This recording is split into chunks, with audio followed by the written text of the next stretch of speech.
The desperate search for survivors in the hours after a magnitude 6 earthquake.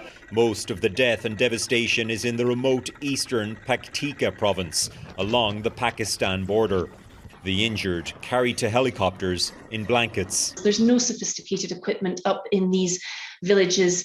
These are people who lived hand to mouth. Many of the dead reportedly children, asleep when the earthquake hit. These are very simple homes made of mud bricks that crumble really, really easily. And so we're deeply concerned that there are still people underneath the rubble that haven't been rescued yet.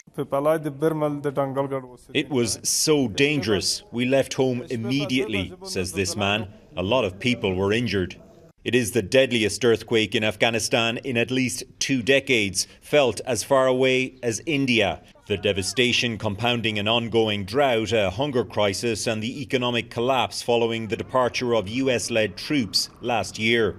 Since the Taliban took over, the West has withdrawn state aid in protest against the regime's human rights policies, including its ban on girls attending high school.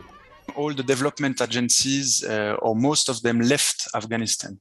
So what it means concretely for the population is additional challenges to face on a daily basis. It's left a desperately poor country even less able to deal with a disaster like this.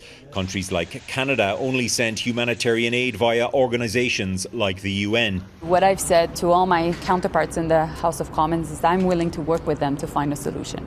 Meanwhile, there is an earthquake that just happened. We need to make sure that aid is sent, and we'll work with the UN. Before any extra international aid arrives, it is feared the death toll will rise. Redmond Shannon, Global News, London.